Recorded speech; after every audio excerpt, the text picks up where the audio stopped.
চলচ্চিত্র সংসদ আন্দোলনের পথিকৃৎ ছিলেন তিনি। টেলিভিশনের তিনি ছিলেন জনপ্রিয় উপস্থাপক, লিখেছেন নাটক, বই বেরিয়েছেন চলচ্চিত্রের উপর। আমরা বলছি সাংস্কৃতিক ব্যক্তিত্ব, চলচ্চিত্র সংসদ আন্দোলনের অগ্রদূত মাহবুব জামিলের কথা।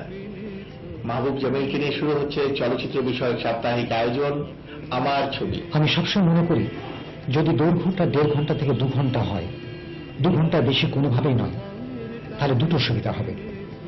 যারা এই বাণিজ্যিক, খুব নিম্নমানের বাণিজ্যিক ছবি করছেন, এই 3 ঘন্টা বানানোর জন্য প্রচুর বাজে দৃশ্য, অহেতুক গান টেনে বাড়ানোর চেষ্টা।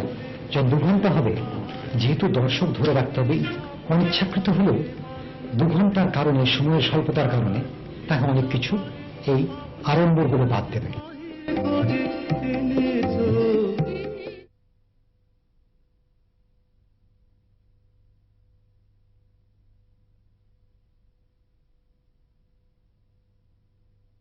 সুপ্রিয় দর্শকবৃন্দ, শুভেচ্ছা, স্বাগতম। দেশীয় চলচ্চিত্র সংসদ আন্দোলনের পথিকৃৎ ছিলেন তিনি। এখনো চলচ্চিত্রের তথা চলচ্চিত্র সংসদ আন্দোলনের সঙ্গে তিনি জড়িত, সম্পৃক্ত। দেশীয় সাংস্কৃতিক যে বলয়, সেই বলয়ে তার অবস্থান উল্লেখ করার মতো। টেলিভিশনের তিনি ছিলেন জনপ্রিয় উপস্থাপক, লিখেছেন নাটক, বই বেরিয়েছে চলচ্চিত্রের উপর, বই বেরিয়েছে নাটকের উপর। এছাড়াও তিনি একাধিকবার বাংলাদেশ ফেডারেশন অফ ফিল্ম সোসাইটিজের সভাপতি পদে অধিষ্ঠিত ছিলেন।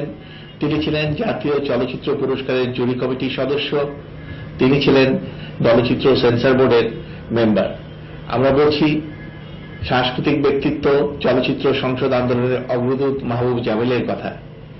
মাহবুব জামিলকে নিয়ে শুরু হচ্ছে চলচ্চিত্র বিষয়ক সাপ্তাহিক আয়োজন আমার ছবি।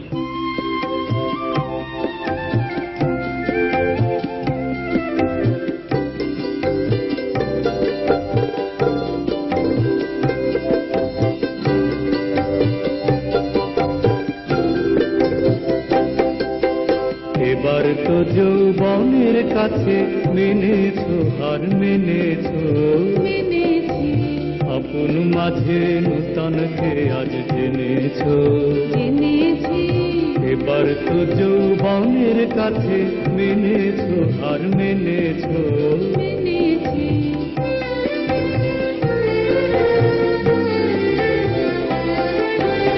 আবরণকে বরণ করে ছিলে কাহার জীর্ণ ঘরে, আবরণকে বরণ করে ছিলে কাহার জীর্ণ ঘরে, আপনাকে আজ বাহির করে চিনেছো।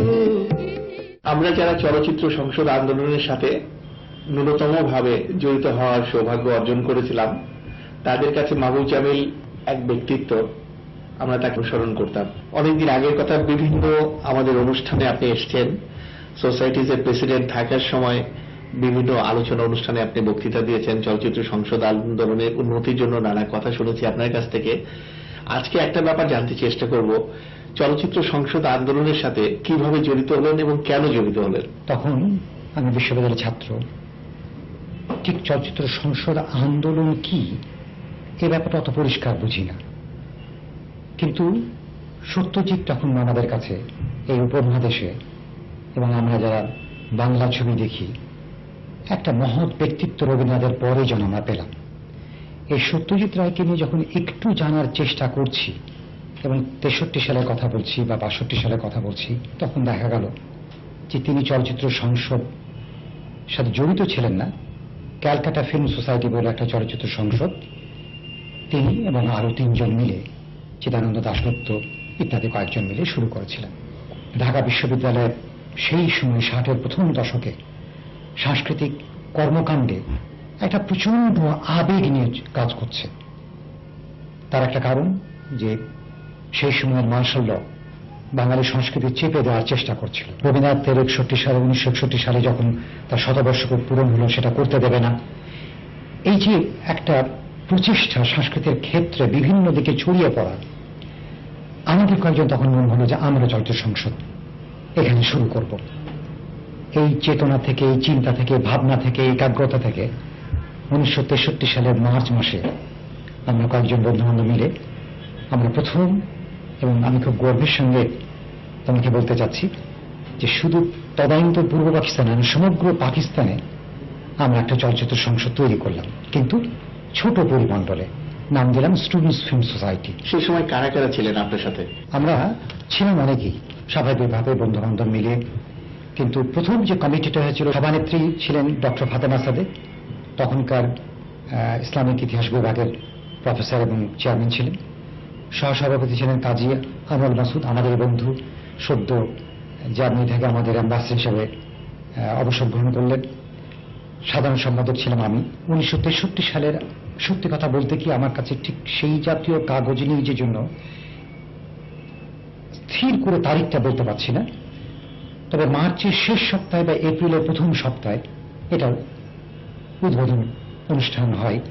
তখনকার ইউএসআইএস অডিটোরিয়াম, যেটা এখনকার প্রেস ক্লাবের ঠিক বিপরীতে ছিল দক্ষিণা রোডে। 63 সালটা কিন্তু চলচ্চিত্র সংসদ আন্দোলন জন্য দেশে একটা বিশেষ বছর।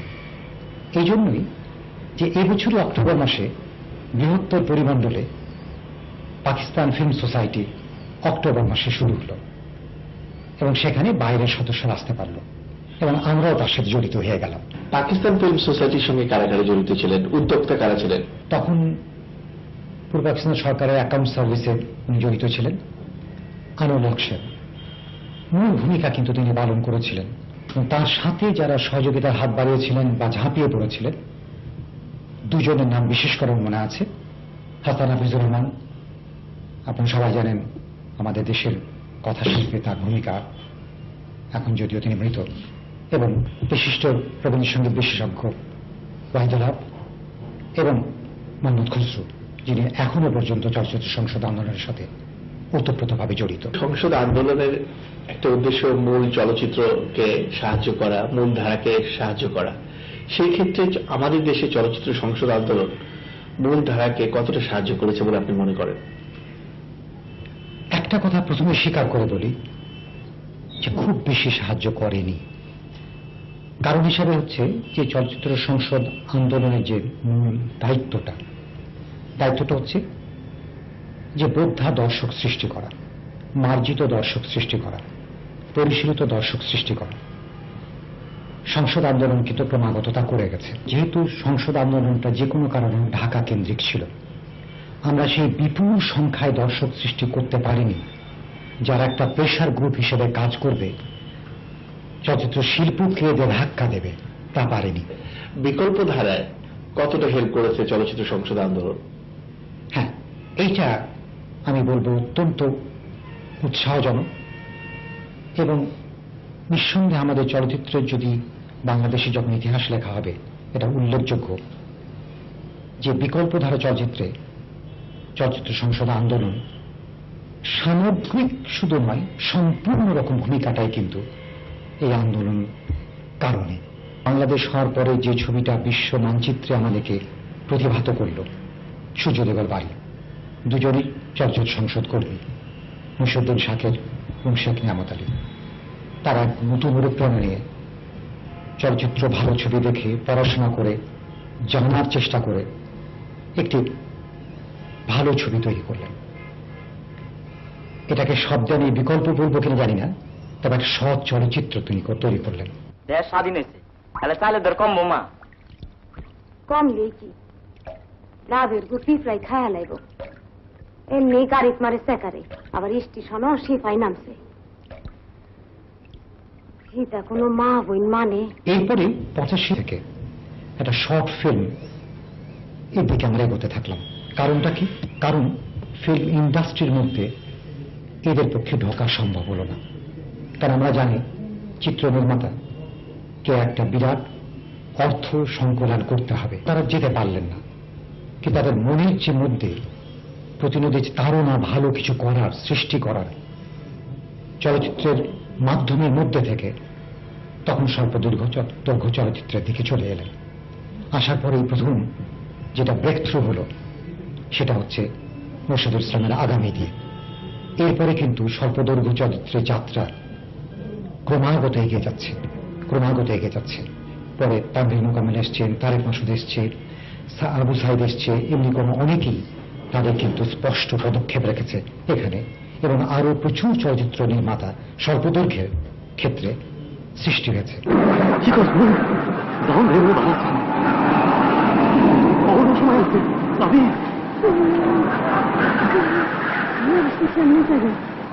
আপনি এত চিন্তা করেন না তো, আল্লাহ আল্লাহ করেন। পরাধীন দেশে সমাজতন্ত্র হয় না। সমাজতন্ত্রের পথ অনেক লম্বা। এই পথে এক এক সময় এক এক রকম লড়াই। এখনকার লড়াই দেশ স্বাধীন করা। দেশে দেশে ভ্রমিত দুঃখ গান গাহিয়ে, নগরে প্রান্তরে বনে বনে অশ্রু ঝরে দুনয়ন। আমাদের চলচ্চিত্র শিল্পের সূচনা লগ্নে পরবর্তী পর্যায়ে 60-এর দশকে এবং 70 দশকে বেশ কজন স্বনামধন্য ব্যক্তিত্ব মূলধারার চলচ্চিত্রে কিছু কাজ করার চেষ্টা করেছেন। তাদের সম্পর্কে কিছু জানতে চাই। যদি এইভাবে বলি যে আমি নিজেও অত্যন্ত অহংকারী। আমাদের চলচ্চিত্র শুরু হলো 56 সালে মুখোমুখোশকে দিয়ে, পরবর্তীতে আসিয়া মাটির পাহাড়, পরিচ্ছন্ন নির্মল ছবি। ঘাটির নামর ঘাটি চলো না এ সোনার ধান, ধীরে চলো রে নৌকা তীরে আমার ঘর, ধীরে চলো সোনার নৌকা রে। 60-এর দশকের প্রথম দিকে তেমনি বেশ কিছু তখনকার তারুণ্য নিয়ে এগিয়ে এলেন। সালাউদ্দিন, খানাদার রহমান সদ্য বিদেশ থেকে ফিরে এসেছেন, চলচ্চিত্র সম্পর্কে কিছু পড়াশোনা করেছেন ওখানে। তার পরবর্তীতে যুক্ত হলেন জহির রায়হান, কলিম সারাফি। সেই সময়ে ভাবা যায় না, আজকে বসে আমরা ভাবতে পারি না যে যখন আয়না অবশিষ্ট বলে দুটো ছোট গল্প নিয়ে সুভাষ দত্ত একটা অত্যন্ত মনোগ্রাহী, একটা বলবো যে মনের তাড়না নিয়ে একটা ভালো ছবি করার চেষ্টা করলেন। জানি দহনে আছে প্রদীপের পরিচয়, ওই পানি ছড়া পথে জীবনের কিশোরয়, প্রদীপের পরিচয়। এমনকি বাণিজ্যিক ছবি যেগুলো করা হয়েছে, যেমন মিতা বাণিজ্যিক ছবি করেছেন, এহতেশাম বাণিজ্যিক ছবি করেছেন, মুস্তাফিজ বাণিজ্যিক ছবি করেছেন। কিন্তু সেখানে বাণিজ্য মানে কদর্যতা নয়, আমাদের জীবনের গল্পগুলোকে সুন্দর করে ধরা। খাবি খুব মিষ্টি।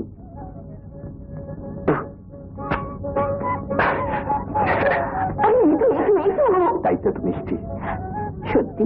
হ্যাঁ, একেবারে তোর মতো। আরো একটা মজার ব্যাপার, যে এরা যখন এই ছবিগুলো করার চেষ্টা করছেন, একটা হচ্ছে পরিচ্ছন্ন নির্মল বাণিজ্যিক ছবি, এবং তার থেকে আর একটু ভালো চেষ্টায় নিরীক্ষাধর্মী পরীক্ষাধর্মী ছবির এবং নিজেকে প্রকাশ করার চেষ্টা। কখন? যখন পশ্চিম পাকিস্তানের অত্যন্ত নিম্নমানের উর্দু ছবির সাথে প্রতিযোগিতা করতে হচ্ছে। আমি আজকে খুব মনোবেদনা নিয়ে বলছি, এখন ভাবি 71 সালে যখন আমরা স্বাধীন হয়ে গেলাম 16 ডিসেম্বর পরে, 72 সাল থেকে যখন আবার চলচ্চিত্র নির্মাণ শুরু হলো, আমরা কি একটা চমৎকার অবস্থা পেয়েছিলাম। কেন সমস্ত অন্য দরজাগুলো বন্ধগুলো জানলাগুলো বন্ধ করে দেওয়া হলো, কোনো বিদেশি ছবি আসবে না, পশ্চিমা ছবি আসবে না। তখন যদি 72 সাল থেকে প্রত্যেকটি চলচ্চিত্র নির্মাতা যদি কঠিন কোন ছবি দিতেন, যেটা সে বাইসাইকেল থিপ করা হয়েছিল অথবা দি সার্ভেন্টের মতো ছবি হয়েছিল, এই ধরনের কঠিন ছবি দিত, দেখত কি বা দেখা যেত কি আমাদের যারা দর্শকরা, কারণ আমাদের দেশে তো এন্টারটেনমেন্ট বা প্রমোদের উপকরণ তো খুব কম আমাদের সমাজে, এই ছবি দেখতে যেতে বাধ্য হতাম, প্রেক্ষাগৃহে ভিড় হতো এবং দেখতে দেখতে দেখা যেত বাংলাদেশের পৃথিবীর মানচিত্রে এমন একটা দেশ হতো যে সমস্ত লোকই ভালো ছবি দেখে। কিন্তু আমরা তা না করে আমরা প্রতি মুহূর্তকে তাদেরকে লালায়িত করলাম, খারাপ, খারাপ থেকে আরো খারাপ, তারপরে নোংরা পর্যায়ের ছবি, এবং সেগুলোতে আমরা তাদেরকে আকৃষ্ট করে দিয়ে আমরা ভালো সৎ ছবি নির্মাণের পথগুলোকে বন্ধ করে দিলাম। আপনি জহির রায়হানের কথা বলছিলেন, সেই প্রসঙ্গে আমরা জানতে চাইব জহির রায়হানের জীবন থেকে নেয়া সম্পর্কে। আমার কাছে কেমন জানি মনে হয়, আমি যদিও জীবন থেকে নেয়াকে আমি একটা অসাধারণ চলচ্চিত্র বলবো না, কিন্তু এর সামাজিক যে দায়িত্ব বা দায়বদ্ধতা এবং রাজনৈতিক যে সচেতনতা, সেইটা জহির রায়হানের জীবন থেকে নেওয়ার মধ্যে পাওয়া গেছিল। এবং এই যে সমগ্র জনগোষ্ঠীর মধ্যে একটা চেতনার বিস্তার ঘটানো, সেই ভূমিকাটাই ছবিটা পালন করেছে।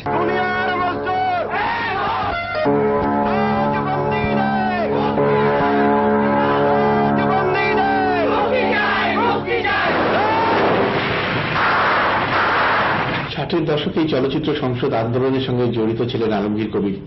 পরবর্তী পর্যায়ে 72 সালের পর তাকে আমরা পাই চলচ্চিত্রকার হিসেবে। আপনার সেই চলচ্চিত্র সংসদ আন্দোলনের সহকর্মী চলচ্চিত্রকার আলমগীর কবির সম্পর্কে কিছু জানতে চাই। আলমগীর কবির বিলেত থেকে ফিরলেন 65 সালের শেষ দিকে, এবং তার যে মেধা, মন, চলচ্চিত্র সংস্কৃতি সম্পর্কে তার যে গভীর ভালোবাসা এবং শিক্ষাগত ব্যুৎপত্তি, সব নিয়েই উনি বলতে গেলে একটা দুর্বার গতিতে চলচ্চিত্র সংসদের সাথে জড়িয়ে এর গতিকে আরো এগিয়ে নিলেন। কিন্তু স্বাধীনতার আগে পর্যন্ত উনি সোজাসুজি চলচ্চিত্র নির্মাণের মধ্যে যাননি। স্বাধীনতার পরবর্তীতে এগিয়ে এলেন চলচ্চিত্র নির্মাণে, এবং দেখা গেল কি তার প্রথম ছবিতেই একটা ব্যতিক্রম, ধীরে বহে মেঘনা। ধীরে বহে মেঘনা। তার পরবর্তীতে ছবিগুলো করলেন সবখানি সেই ব্যতিক্রমী পথচারণা। এবং আমাদের যখন চলচ্চিত্র সুস্থতার দিকে যাওয়ার চেষ্টা করছে বা হওয়া উচিত, তখন কিন্তু আলমগীর কবিরকে আমি শ্রদ্ধার সাথে এই কারণে স্মরণ করব যে একটা সুবাতাস বইয়ে দেওয়ার চেষ্টা করেছিলেন ফিল্ম ইন্ডাস্ট্রিতে। বলেছে সে, এতদিন কোথায় ছিলেন, পাখি নীরের মতো চোখ তুলে নাটোরের বনলতা সেন।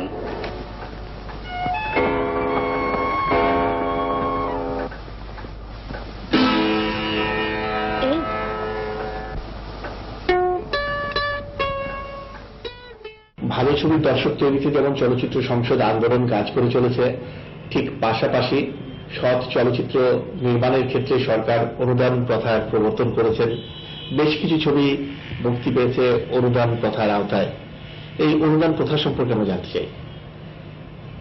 যখন শুরু হয়েছিল অনুদান প্রথা, উদ্দেশ্য ভালো ছিল, এবং প্রথম যে অনুদান দেওয়া হয় 4টি ছবিকে, তার মধ্যে একটি ছবি কিন্তু আমাদেরকে বিশ্বের মানচিত্রে নিয়ে এলো, সূর্যদেবের বাড়ি। কিন্তু তখন যে সুবিধাটা ছিল যে অনুদানে যে টাকাটা বা অর্থটা, তার সাথে আর কিছু যুক্ত করে ছবিটা করা সম্ভব হয়েছিল, এবং কলাকুশলীরা বেশিরভাগই তাদের পারিশ্রমিক নেননি।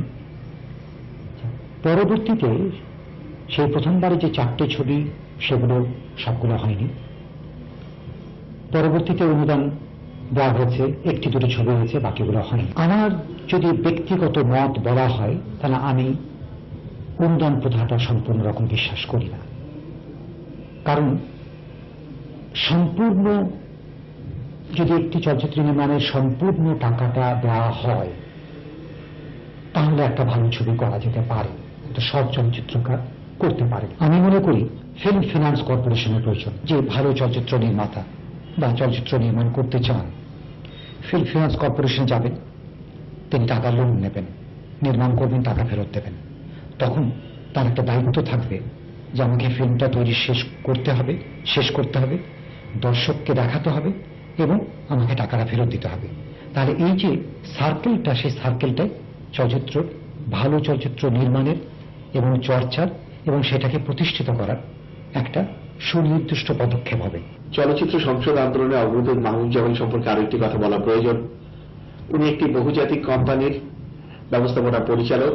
দীর্ঘকাল তিনি ফরেন ইনভেস্টর চেম্বার অফ কমার্সের প্রেসিডেন্ট ছিলেন, ঢাকা মেট্রোপলিটন চেম্বার অ্যান্ড কমার্সের একসময়ের সভাপতি ছিলেন। এছাড়াও বিশ্ব সাহিত্য কেন্দ্রের ট্রাস্টি বোর্ডের তিনি অন্যতম সদস্য।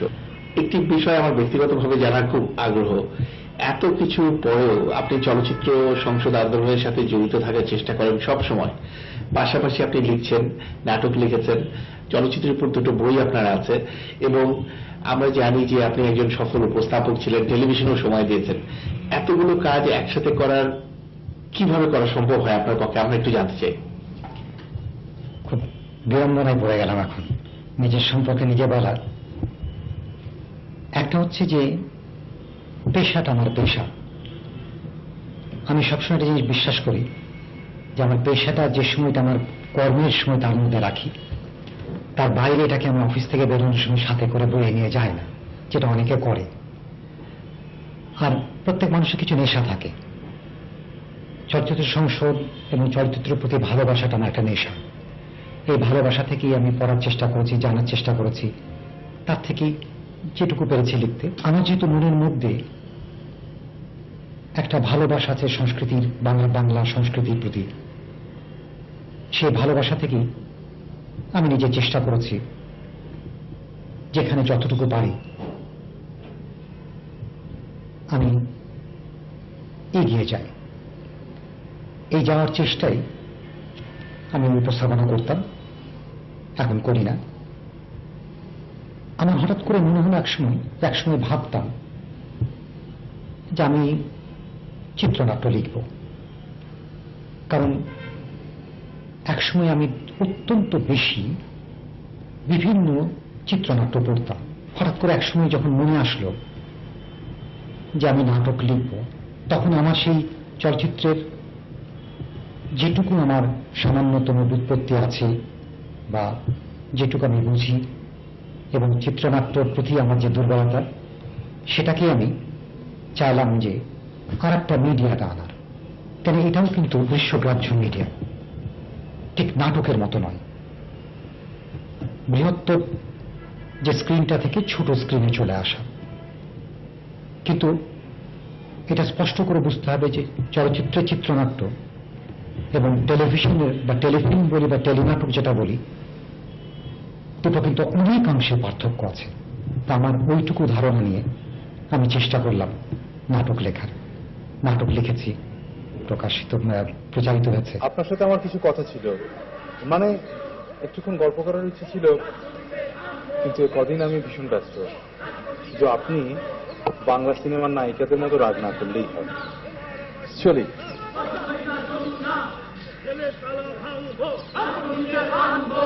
জনতা অস্ত্র ধরো, পূর্ব বাংলা স্বাধীন করো।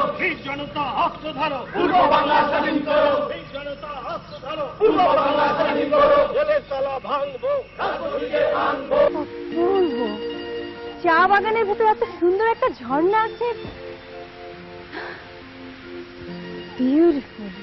বলিনি বাগানের লুকোনো আছে অনেক ভালো লাগা, ভালোবাসার জায়গা। এরপরও কে বলবেন আমরা জঙ্গলে বাস করি? কেন তুই আমাদের সাথে যোগ দিতে চাস না? তোর কি কোনো দায়িত্ব নেই দেশের প্রতি? আছে। আমি বিশ্বাস ও প্রয়োজনে আমি পথে নামতে পারি, কিন্তু প্রয়োজনটা কি, কেন এবং কি রূপ তা নিরূপণ করতে হবে আগে, তারপর ভাবতে হবে এখানে আমাদের ছাত্রদের ভূমিকা আছে কি না।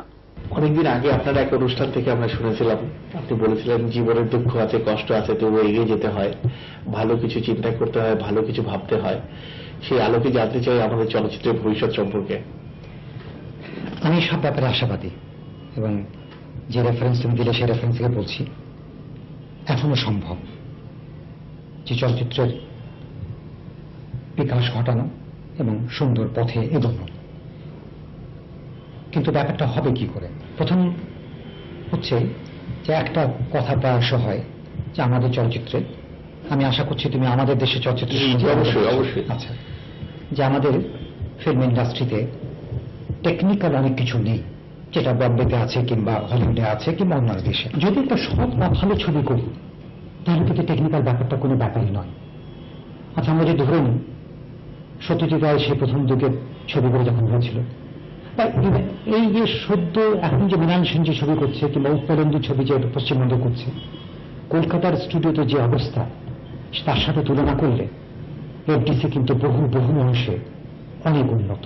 ফলে ভালো ছবির জন্য কোনো অংশেই এই কথা বলতে পারবো না যে আমাদের টেকনিক্যালি আমরা পিছিয়ে আছি বা সেই জাতীয় যন্ত্রপাতি নেই বলে করা যাচ্ছে না। এটা এক হচ্ছে যিনি নির্মাতা, তার জ্ঞান, তার ব্যুৎপত্তি চলচ্চিত্র সম্পর্কে এবং তার সৎ ইচ্ছা। এ হচ্ছে প্রথমটা উত্তর, ঠিক আছে? আচ্ছা, দ্বিতীয় কথা হচ্ছে, এখন কোন অংশেই এই বড় প্রেক্ষাগৃহে যেখানে 1000, 1500 লোক বা 500 বা 700 লোক গিয়ে দেখবে, এই ব্যাপারটা সম্পূর্ণ তিরোহিত হয়ে গেছে।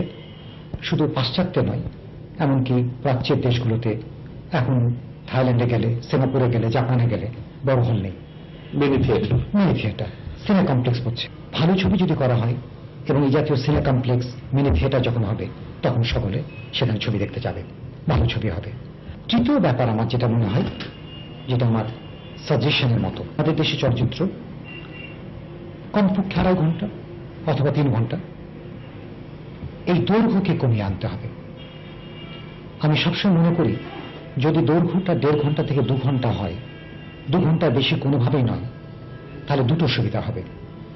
যারা এই বাণিজ্যিক, খুব নিম্নমানের বাণিজ্যিক ছবি করছেন, এই 3 ঘন্টা বানানোর জন্য প্রচুর বাজে দৃশ্য, অহেতুক গান টেনে বাড়ানোর চেষ্টা, যখন 2 ঘন্টা হবে, যেহেতু দর্শক ধরে রাখতে হবে, অনিচ্ছাকৃত হলেও 2 ঘন্টার কারণে, সময়ের স্বল্পতার কারণে তাকে অনেক কিছু এই আড়ম্বরগুলো বাদ দেবে, তাতে কিন্তু একটুকু কিছুটা পরিচ্ছন্নতা আসবে একদম।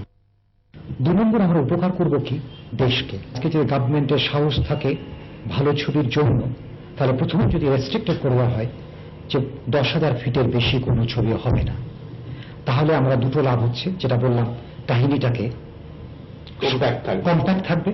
আচ্ছা, আর একটা হচ্ছে, বিরাট একটা র মেটেরিয়ালের খরচ, যেটা আমরা সেই বৈদেশিক মুদ্রা সাশ্রয় করতে পারবো। এটাও কিন্তু একটা পথ ছবিকে আসতে, কারণ পথ তো বের করতে পারবে ভালোর দিকে। আমি আশাবাদী, যেহেতু এটা আমি মনে করি একটা ইনডাইরেক্টলি ভালোর দিকে নিয়ে যাওয়ার একটা চেষ্টা। জামিল ভাই, শত ব্যস্ততার মাঝেও আমাদেরকে সময় দেওয়ার জন্য আপনাকে অনেক অনেক ধন্যবাদ। তোমাকে অনেক ধন্যবাদ আমাকে আমন্ত্রণ জানানোর জন্য। আর এর সাথে তোমাকেই সুযোগ স্পষ্ট করে বলছি যে, যখন আমরা বিনোদনের নামে টেলিভিশনে এবং অন্যখানে সবখানে জনপ্রিয় অনুষ্ঠান করতে চাই, সেখানে আমার ছবি এই নামে এই ধরনের একটা অনুষ্ঠান সপ্তাহে 8 ঘন্টা করে করা, এটা সাহসের পরিচয় এবং সৎ ইচ্ছার পরিচয়। এ কারণে আমি তোমাদের কাছে সত্যিকার অর্থে কৃতজ্ঞ। কিন্তু মূল ধন্যবাদ আমি দিচ্ছি আপনারা যারা দর্শক। অনেকগুলো কথা হলো, আমি শুধু ভাববো বা বিশ্বাস করব যে আপনারা একটু ভাবুন যে সংস্কৃতির ক্ষেত্রে চলচ্চিত্র অত্যন্ত শক্তিশালী মাধ্যম। আমাদের দেশে চলচ্চিত্রকে আরো সুন্দর কি করে করা যায়, ভালো কি করে করা যায়, বিশ্বের মানচিত্রে আমরা কেমন করে নিজেদেরকে প্রতিষ্ঠিত করতে পারি, এবং আপনারা কি করে আবার প্রেক্ষাগৃহে ফিরে আসতে পারেন। আপনাদের প্রতি আমার শুভেচ্ছা।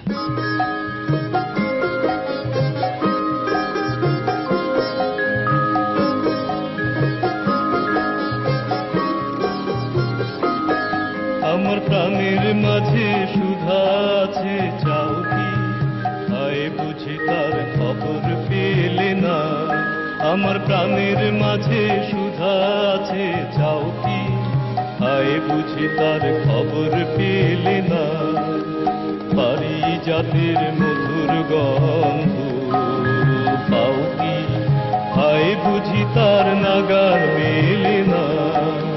প্রাণের মাঝে সুধা আছে, চাও কি আমার প্রাণের মাঝে সুধা আছে, চাও কি আয় বুঝি তার খবর পেলে না।